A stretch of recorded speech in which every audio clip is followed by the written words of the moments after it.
Are you seriously going to eat, you fat blibbity blabbity blob? I mean, some of you might be like, Continual. why would I want to start this? Sensitive. You are listening to the Tammy Talks Unscripted Healing Podcast, where we share stories that are, you guessed it, unscripted. That's the thing, this journey doesn't stop. It doesn't really right? end. We have a general sense of the topic each episode, but really the whole point is just to show up and be authentic and let our inner child speak its truth. And I have continued to work through that story of constantly hearing, well, we don't want got a hot dog on our hands. Yeah, guess what, Mr. Sabatsky, you do. So I'm so excited that you are here, and it is my hope that you hear yourself somewhere in the story so that way you can feel seen and heard as well. So let's start talking.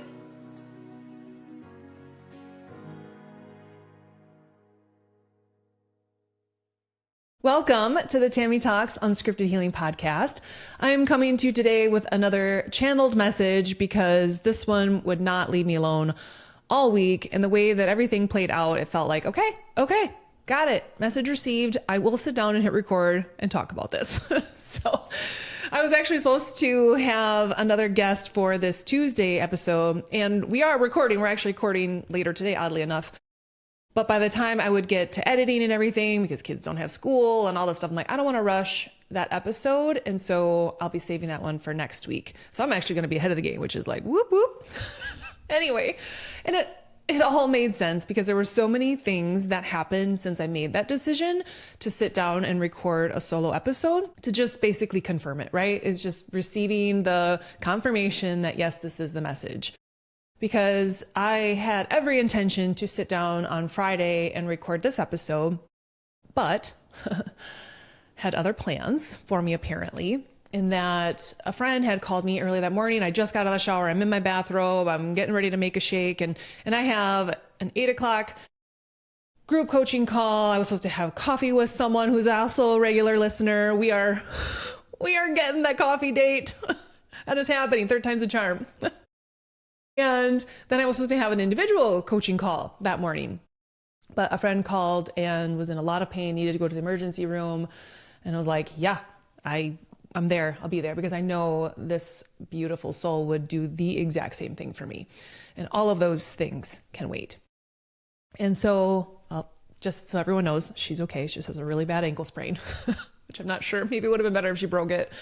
I don't know. Sprains suck. So send her all the love and healing you can. But as I'm sitting in the waiting room and not really sure what's going on, I know that she's an x-ray. I know that she's okay. But I'm sitting there and all of a sudden I hear a code blue over the loudspeaker. And just immediately, again, I'm an empath. I feel all that. So I've just got all the feels, all the chills, all the tingles, and just this like pit in my stomach. And I'm immediately, because I know our energy is powerful, our thoughts are powerful, our prayers are powerful. And so I was trying to send whatever I could to that individual, the individual's family, the people that were working on them. And then it was minutes later that they had canceled that code blue. And I just sat there thinking like, I don't know what happened. I don't know if they ended up saving that person. I don't know if that person passed. But again, I know that in that moment I could send love, healing, whatever. And that's what we can do. Sometimes when we feel helpless, we can do those things and it's okay. We may not be in that person's physical presence, so they know that we're doing those things. And that's a validation thing for us, right? We want to know that we helped. And when it comes to prayers and energetics and all of that kind of stuff, we don't need those validations. Just knowing that it came from your heart and your soul, let that be enough. Let that be enough. Whether that person ever knows that you sent them, like let that feel good for you. So anyway, the reason that whole thing kind of played into today's episode was because I keep hearing these phrases on Instagram, and Mel Robbins has a book now called Let Them. But one of the other ones I wanted to talk about first was this whole, if they wanted to, they would. And man, there it is. There's the emotion. So I always bring to you like real life stuff that's raw. And that's why I want to be able to do the podcast in this way. So I am bringing you raw, authentic emotion because again, if I'm scripted and things, that doesn't come through. But After I heard that code blue canceled, I thought of that phrase, if they wanted to, they would. And I thought about, what if that person didn't make it? Are there things that if they wanted to, they would have before they passed? We think about all of the things that people wish they could do, want to do, and they just don't or can't. And when I saw that phrase for the first time on Instagram, and you see it a lot of times around like dating, like if they wanted to call, they would. If they wanted to this, they would. And I was like, I'm sorry, I don't agree with that, because I know someone who is actively trying to heal childhood wounds. It is never that easy. There are a million things that I wish I could do, that I wish I could say, that you just can't. That you freeze, that you lock up. The fear of rejection, the fear of abandonment, all of that completely takes over to the things that you know in your heart you want to do. The things you know in your heart are the right things to do, like to say you're sorry, to tell someone you love them, to make amends. How many parent and children relationships are still at odds, even though deep down, gosh, they wish that they could mend that. And if they wanted to, they would. That is bullshit. It is because we have childhood wounds and we use protection to block us from the thing that would hurt more than anything, is to actually know, to have proof that this person doesn't love us, to feel actual rejection. And so we won't go and have those conversations. We won't face those things because your ego feels like it's safer to sit back and not let you, to not let them. And so I want you to think about in areas of your life, if you wanted to, you could, you would. But where are you not? And think about this in terms of health. I mean, this is where this phrase, like, who came up with this? Maybe it is just in the dating world that people say this, but again, it's such bullshit even in that area. But I think about our health. So many people, if they could lose 20 pounds, they would. If they could no longer have diabetes and take care of themselves and eat in the way that would truly nourish their body, they would. If they wanted to go to the gym, they would. I don't buy any of that because there are so many blocks, there are so many barriers, there are so many wounds that are getting in people's way. And that is all ego, that is all protection for your inner child. But you can start to look at these areas of your life, right? What are the things that you wish you could do? Because again, it's not a knowledge problem. It's not a lack of motivation or a lack of willpower problem that you're not doing the things that you know you could and should do. It's not about that. And if we stay in that story, we stay in that cycle of shame and guilt, and ego's like, cool, let's hang out here longer because then I don't have to do the things. And then I still get to be in control.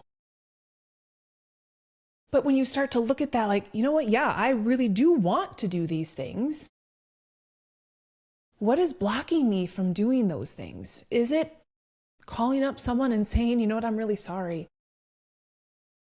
I didn't mean what I said, or maybe I was triggered in that moment, or that was more of a reflection of what I was going through at the time. Can we talk about this? Is there someone in your life that you can make amends with? Is there a friend, a coworker, whatever?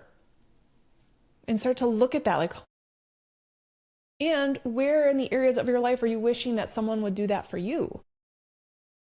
And you're still kind of harboring some bitterness, some resentment, that they never apologized, that they never said anything, that they never, whatever, they were never there for you. And again, this could be parents, this could be siblings, this could be spouse, this could be your kids.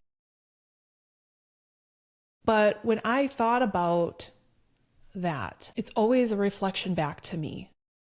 And that's basically inner child work in a nutshell, is all of the things that you are searching outside of yourself for, whether that's love from other people, whether that's validation from other people.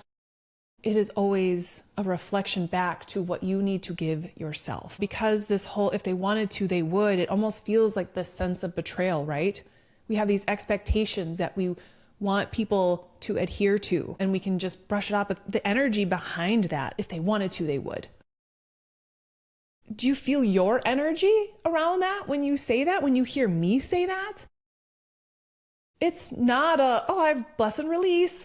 No, it's if they wanted to, they would. And they're not, and because I'm still not worthy. I'm not good enough. So that phrase, it still attaches all of that drama and negative energy to you. You're still connected to it. Because for some reason, if they loved you enough, they would. If they cared enough about you, they would. If they really saw your value and your worth, they would. It's still about you. You're still attached to their action or lack thereof. And I had to think about that. I sat with that phrase and like, oh, okay, where in my life have I still been hanging on to that?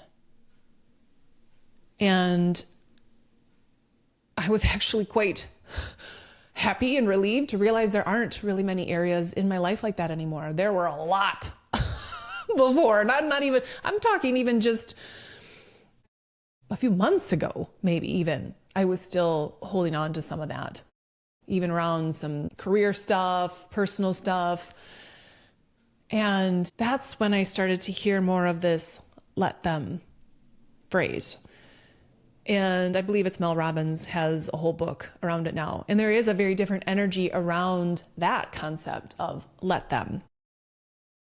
Because this is where you get to detach from it. Can you feel the difference of let them? Let them ignore me. Let them say what they're going to say. Let them think what they're going to think.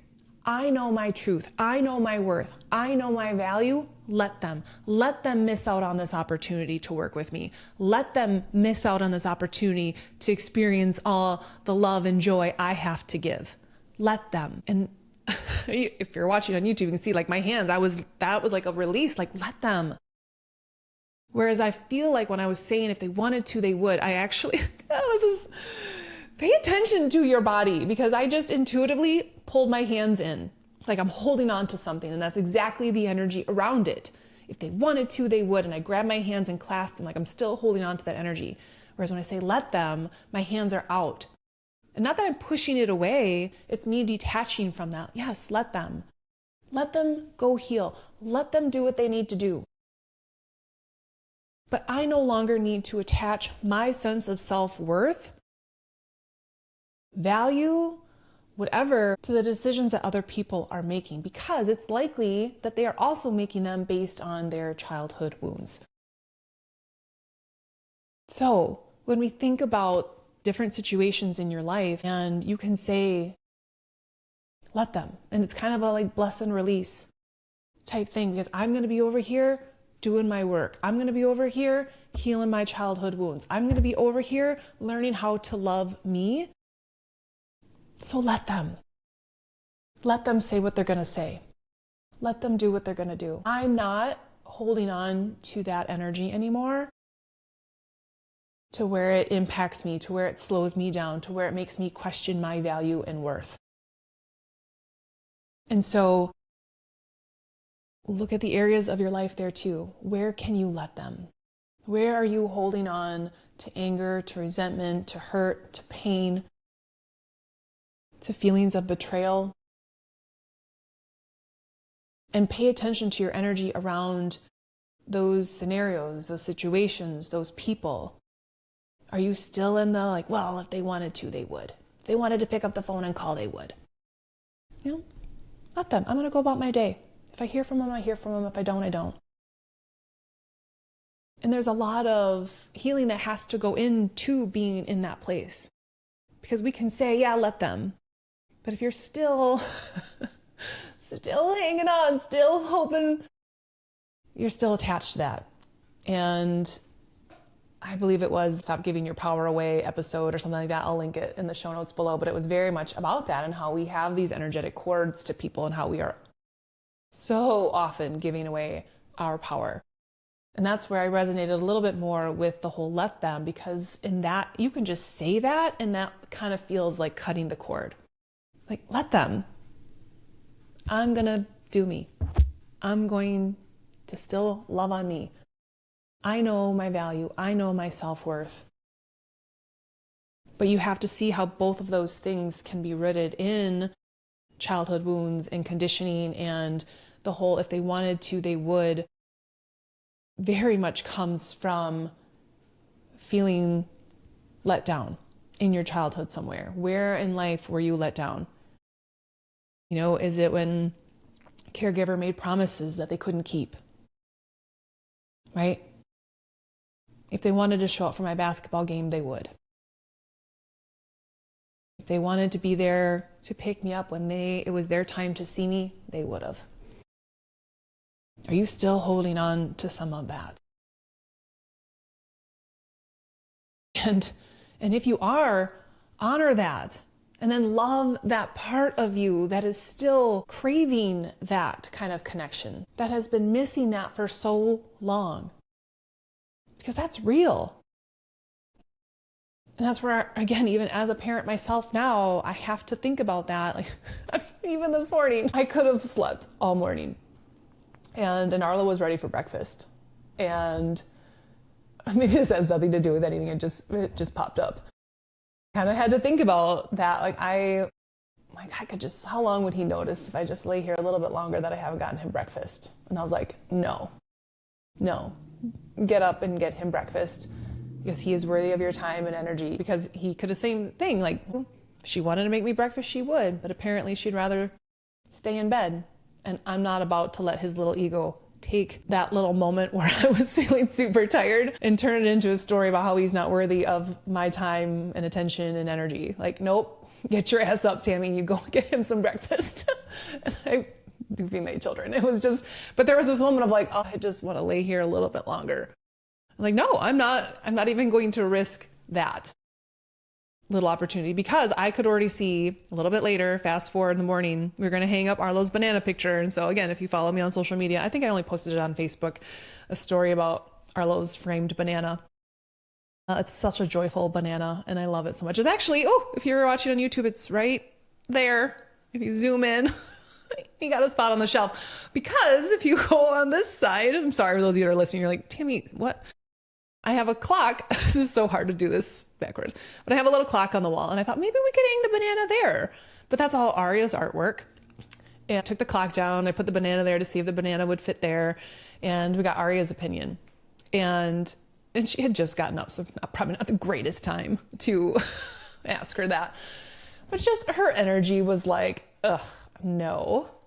And to her point, the clock there, it did tie in the other pieces on the wall, and I'm not going to move my camera so you can see the other parts, but the clock, it looks nice there. The banana looks great there too. But she's like, there's no yellow in any of the colors over there. But I started to interpret it as like, oh, is she like, this is my wall. This is my gallery wall, Mom. Don't put Arlo's artwork up there too. And I was like, well, that's not fair. If that was the story, I could see her in that, and I could understand that and all of those things. Well, then Arlo all of a sudden kind of put his head down and just like, and just kind of went over in the corner, and you could tell he was starting to get sad. And then I had made the comment like, well, maybe we find a special place for the banana where it's just by itself. And he kind of perked up a little bit, like, yeah, again, like feeling like his banana is special and worthy, all of those things. And Aria still like had this energy, because again, she just woke up and probably irritated that she got put on the spot like that. And she knows, she's very intuitive. So she knew what was going on too. And Arlo just picked up on her energy, like, oh, like it's still not worthy of a special spot. And he got sad, and he did what kids do, right? They're not feeling seen. They're not feeling heard, valued, all that stuff. And he turns, he puts his back to both of us, puts his head down, and just kind of gets sad and quiet. And I kind of look at her, I didn't give her the stink eye look, but it was just and again, she knows. I don't even have to say. She knows all about this work. She's very fluent in inner child work and ego.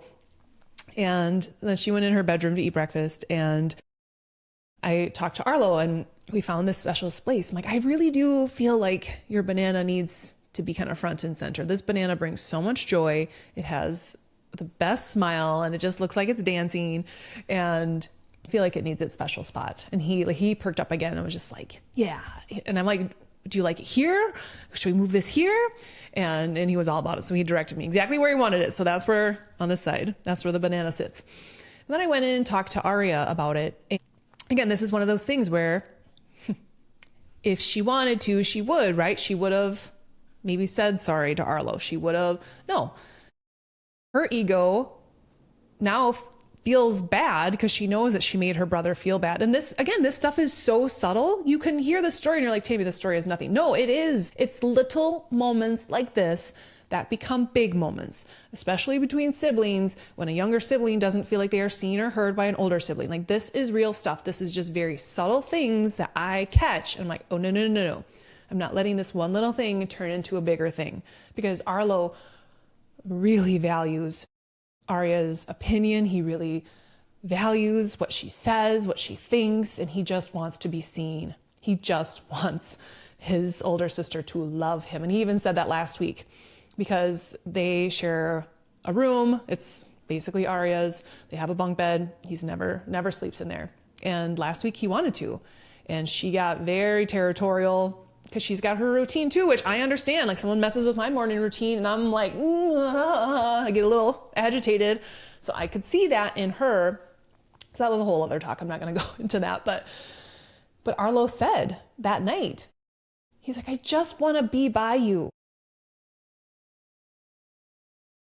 And in that case, because his ego hasn't taken over in that moment, he could just say what he wanted to say. He didn't bottle that up, because in that moment, he wanted to be around her more than he wanted to feel safe from rejection. And so he just put it out there and he said, I just want to be by you. But then that triggered Aria's ego, because now she feels bad, right? And so she has to make a choice in that decision, whether ego is going to then turn around and make it about her and like, oh, this nightly routine that I have to do and all this stuff, versus really allowing herself to feel that. And it's not that she has to people please, and it's this whole thing. And this is why, like, these simple moments are actually really complex. And we talked through that and all this stuff. So that's why I went into her room today and was just talking to her about that. And it was like, I think we both know your energy around that. You could see how easy it was for Arlo's ego to take that and turn it into a story about how his banana wasn't worthy of your wall, or wasn't worthy of its own special place. That's when she said, like, it wasn't about it being my artwork. It was just that it matched up. I'm like, and that's awesome, great. But can you see how your brother might have taken that? And she could. And she could. And so when we came back out and then she saw where we had put it, like, made a comment like, oh, I really love that your banana's right there. It looks really good. And it was sincere, but she understood it just a little bit more of, how can I help my brother feel seen in this? And so that way his ego doesn't create this story. But even in that little moment, she knew she could have come out and done that and felt that, but this whole, like, if they wanted to, they would. But our ego gets in the way real easily, even over little things. So imagine big things, big arguments, big blow-ups between families. And you have seen families that have rifts for years and they've never talked about it. They've never made amends. And so going back to the emergency waiting room, I just thought of that person.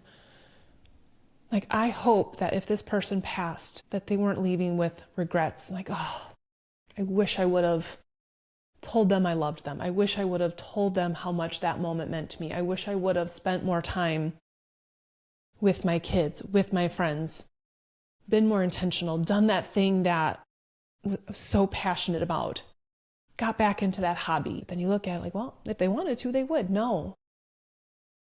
Because there was all of these blocks, all of these childhood wounds that so many people end up on their deathbed with. And then it's too late. So this is where I'm hoping this episode makes you look at the things in your life.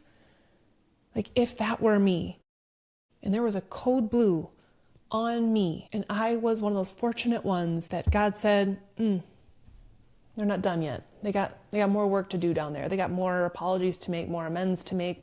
They've got this gift they need to use. I'm gonna give them another shot. What are those things? What would you do? Who would you talk to? Who would you pick up the phone with? What hobby would you dive back into? Would you start painting again? Would you start drawing again? Would you start, I don't even know, all of the million hobbies and things? Or would you change careers? If you knew that tomorrow was not promised, because it's not, what would you do? Where, again, is your comfort zone? Going back to the whole silence episode. What we think as comfort is generally not comfortable because we're just so afraid to have the uncomfortable conversations, to make the uncomfortable leap to leaving this job that we've always known. Oh, I'm going to share this story, and I know she's a regular listener. You know who you are. We had our post-retreat group coaching call this last week. And so all the women that went out to Sedona with us in November, we had a follow-up call. And just kind of seeing where everybody was at with things. And because, man, oh man, you come back from an experience like that, you're going to experience some shifts and some things happening, especially because you go out there and you feel empowered, like, yeah, I'm stepping into my power and this is my purpose and these are my gifts. And then you come home and God and the universe are like, okay, if you meant that, we're going to have to move some things around in your life. Things are going to have to change. Things are going to have to shift. But you're like, well, I wasn't ready for that. Then the God and the universe is like, well, then you're not ready. And then you sit in the discomfort of that. And they're like, oh, I'm just sitting here. This is boring. This is unfulfilling. This is like, well, you weren't ready to make the changes around you. So you basically said, I just want to stay stuck. You're like, but I don't want to. But that's what you said. And that's what your energy told us. Anyway, so she gets on and she's like, well, basically 2025 has been the worst year ever. And we're like, it's January 22nd or 23rd it was that day. And we're like, that's a pretty bold statement for just the beginning of the year. But I'm like, but doesn't mean she's wrong. That may be actually how she was feeling in that moment. And it was so funny because Zoe and I both know things are happening for her that are uncomfortable, but they're absolutely happening for her. And sure enough, what had happened was that her employer, been an employer for many years, right? But has also known that this job is not fueling her soul. It's a paycheck, it's benefits, those types of things. I know a lot of you can relate to that. And I understand that. That's that sense of security and stability. And that is a childhood thing. That is root chakra stuff, right? If you don't have that sense of stability, impacts everything in our lives. And that can come from, you might have had what looked like a stable childhood, right? Like I had a house, I had two parents, I had clothes. Granted, I remember my dad telling me that we ate potatoes at one time. So food was what it was. So you can have that kind of security and stability. But if there isn't emotional security, stability, and you're walking on eggshells, that can still create a sense of instability in your life. Or if you didn't have the ability to control things growing up and there was a lot of change and a lot of chaos, so you're moving a lot, or you didn't know where you were going to live, or you didn't know when food was going to be on the table, like those kinds of things will jam up that root chakra to now in your adult life. It's very hard to take risks, even when they feel divinely guided, even when I know this is my purpose. I know this is my passion. I know this is who I'm supposed to be with. I know whatever it is, like you just intuitively know, your intuition is there. It's talking to you.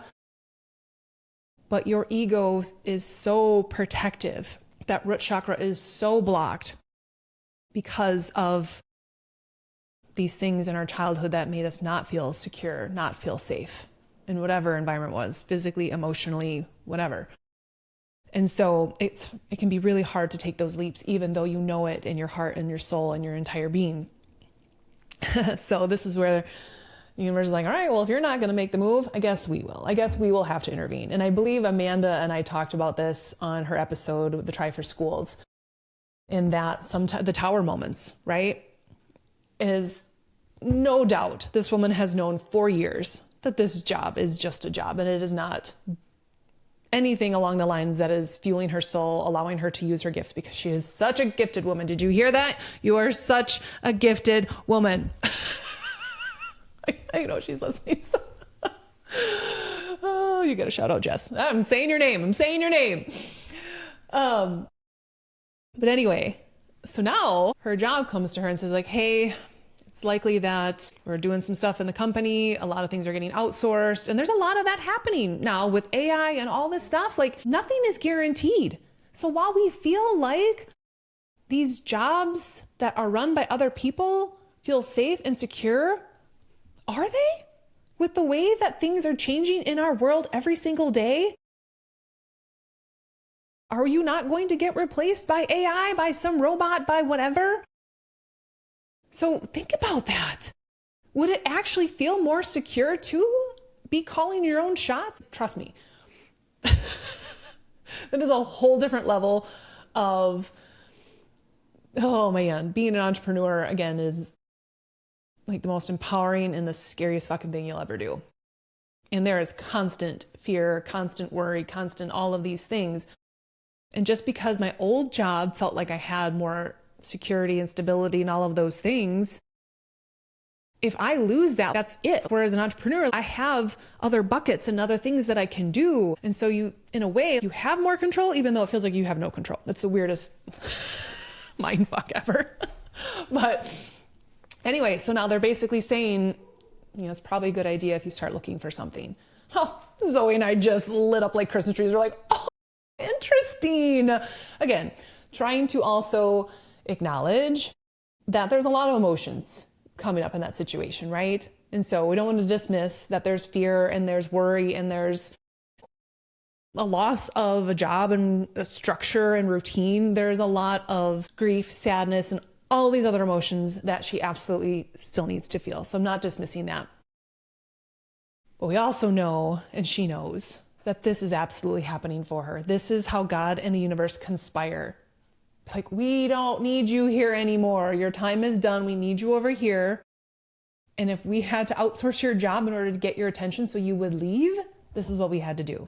Because again, if she wanted to, she would, right? If she wanted to leave that job, she would have. No, she wanted to leave years ago. But because of our childhood wounds and because of the way ego protects, she's still there. So that is not at all the case. But the more that she's healed, the more that she believes in herself and her gifts, she can say, you know what? Let them outsource my job. Let them. Because I know what I got in here. And when I tap into these gifts, and God is obviously guiding me right now, let them outsource my job. Let them lose me, because I got bigger and better things to do. Right? So you can see how this plays into our life. But here's where the story just gets so good. So good.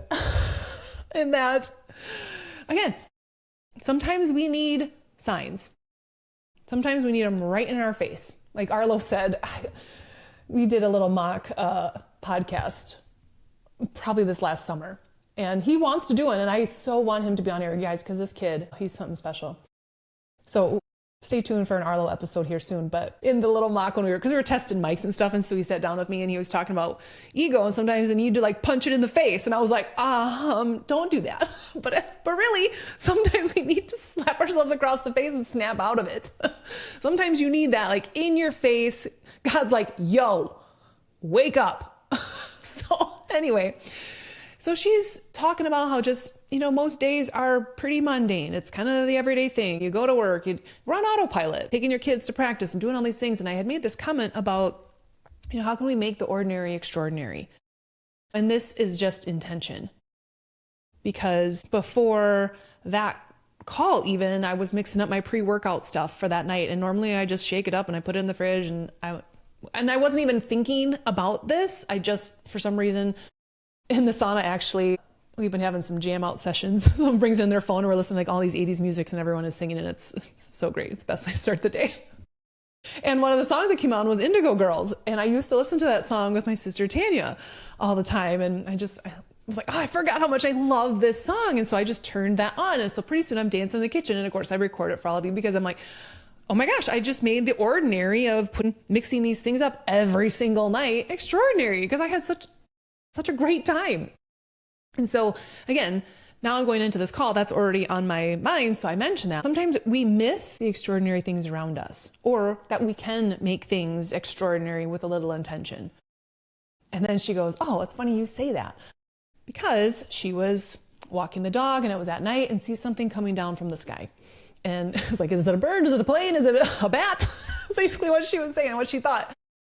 And so she's watching it coming down the sky, right? Noticing, stopping what she was doing, noticing something very subtle, got her attention. Her intuition is like, don't walk away. Don't keep walking. Stop. Walk over to this thing once it finally lands, right? Even though she doesn't know what the hell it is. For all she knows, it's a bat that fell out of a tree. Well, she walks over there and looks at it. And it's like a shipping label, like ripped off shipping label. And if you follow me on social media, you know I love angel numbers. I love when I see 333, 777, and I look those things up and I see what they mean. And when you do that, you take what resonates for you. To me, that was always God's way of saying, hey, pay attention, notice, like, what are you thinking about when you see that 333?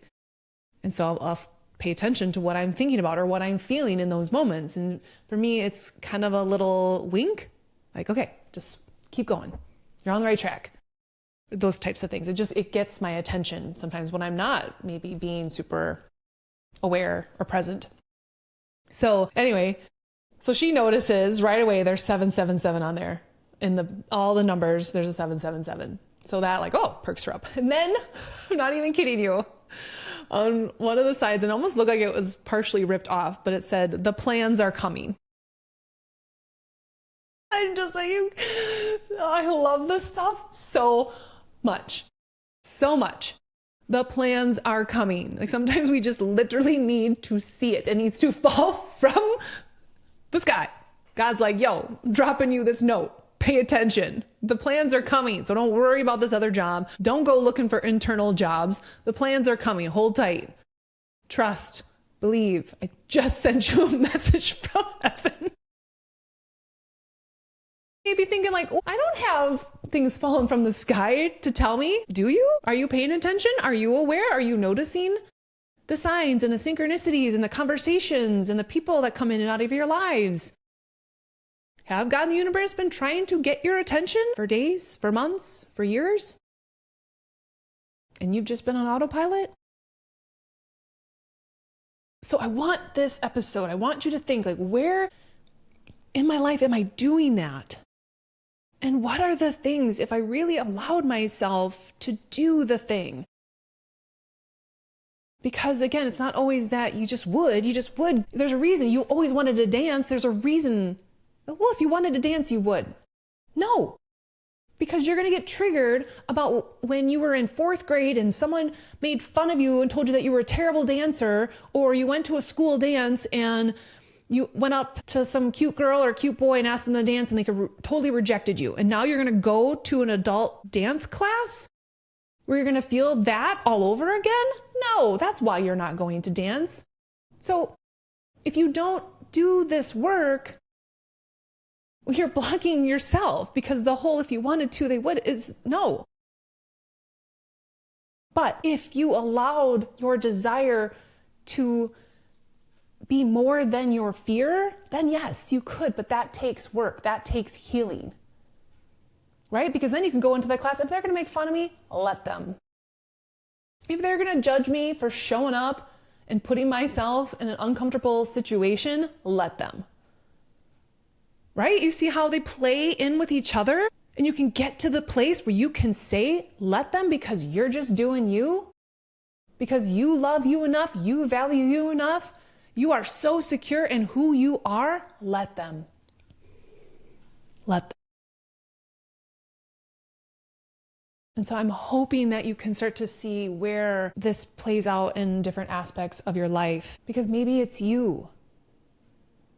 Because again, you can't control what anyone around you is doing, what they're saying, what they're feeling, what they're thinking. You cannot control that. And if you are trying to control that, that is another childhood wound.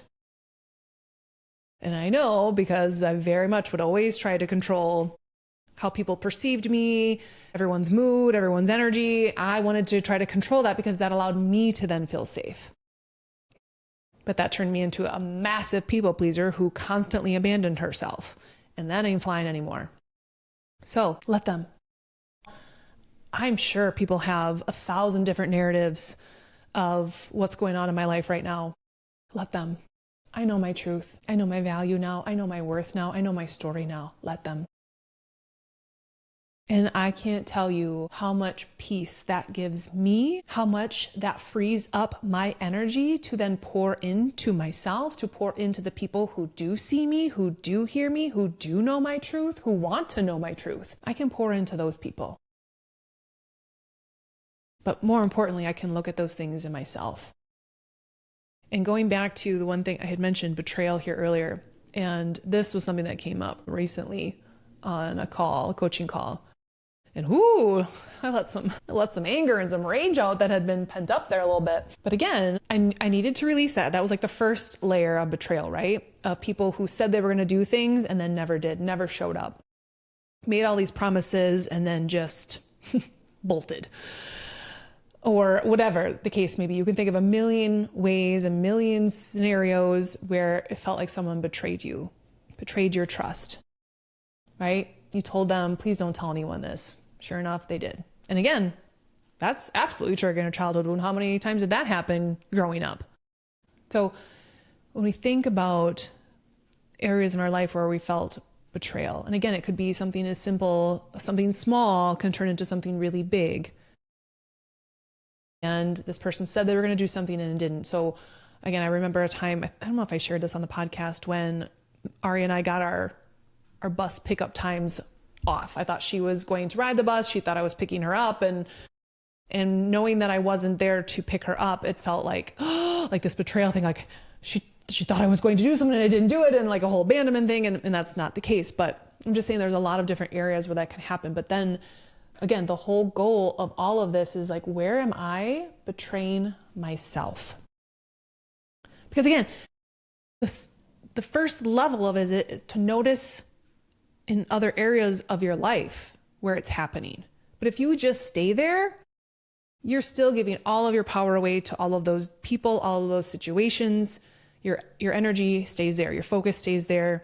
Nothing changes. You just stay angry and resentful. You stuff down those emotions. It turns into physical health stuff. And now, well, who's getting impacted the most? You. So take it a step further and be like, where am I betraying myself? Where am I saying I'm going to do something and I'm not doing it? And then, of course, that hit hard because I was like, oh, shit. Because there are things in my career, right? Like I can get into this like, yeah, like I'm going to get my speaker one sheet out there and start putting myself out there to be a keynote speaker. Okay. Have you done that, Tammy? I hadn't up until that point, right? I keep saying I want to be a speaker. I keep saying I want to do motivational talks or keynotes. Have I done anything to do that? Oh, I can make up a million excuses like, well, I just haven't had time. I've been doing this. I've been doing that. I have not put any energy towards that. And so in a sense, that felt like a form of betrayal, but you said you were going to. You said it was important to you and you still haven't done it. And that, of course, did not sit well with me. So it was not about all of these other people. The real core of that wound is when I'm doing it to myself. So I got off that coaching call. I had my speaker one sheet, got it done, sent it back to my coach, and she's like, this looks great. Sent it out. All of a sudden there was like, someone's like, oh, like, I'll send it to our company and we'll blah, blah, blah. I was like, what? So it's putting in that action, but I was thinking, okay, what other areas am I doing this where I said I was going to do something and I'm not doing it? And I could see it all over my career, even when it comes to this podcast. You keep saying you want to grow this podcast. You keep saying you need to monetize this podcast so you can keep it going. What are you doing? Is your fear of rejection still holding you back? And 100% it is. When is the last time I mentioned that you could be a Patreon of this podcast and that you could support it monthly? I think I've said it twice. Because every time if people don't, even if a few did, you focus on the people that didn't and it feels like rejection, and so you just stop asking. Or if I want to start monetizing in other ways, it's still holding me back. So if I wanted to monetize this podcast, I would. Yeah, I'm almost a year into it. Sure would love to do that. That'd be great as a single mom doing this podcast because I love it. Yeah. But there have been childhood wounds and blocks and fears and all of those things that have continued to get in the way up until now. When I say that, like I have to come in with that energy. I'm not saying that they're never going to not be there, but I have to be mindful of my energy around them, because if someone does say, you know what, this partnership isn't for us, okay, let them. If we're not in alignment, good. God's rejection is redirection, right? So yeah, let them. I will continue. I know my mission. I know where my heart is with this. I will move on. I will find people that do align. We can just see how intertwined it all is. And so I really encourage everyone, sit down with that. Maybe even write it down. Ask yourself those questions. What are the things in my life that I really want to do that I haven't? And just writing down that list. No judgment, no beating yourself up, no guilt or shame, just brain dump. Just put it on a piece of paper. And then you can start to look at like, okay, why? And if you keep asking why, because it could start off simple, like, well, I haven't had enough time, or why? Well, I'm actually not making it a priority. Why? Because I have this deep fear that if I do put time and effort into this and it doesn't work, then I'm going to fail. And that is why I'm not doing it. It's so much deeper than that. And so if you create that list and you want help diving into that to connect all those dots back to the real reason why you're not doing the things, schedule a session with me. Because that's another thing. I do that. Some people are like, I don't actually know what you do. Because I don't talk about it. Because what if no one sets up a session with me? Is that not still triggering? We're like, it's okay.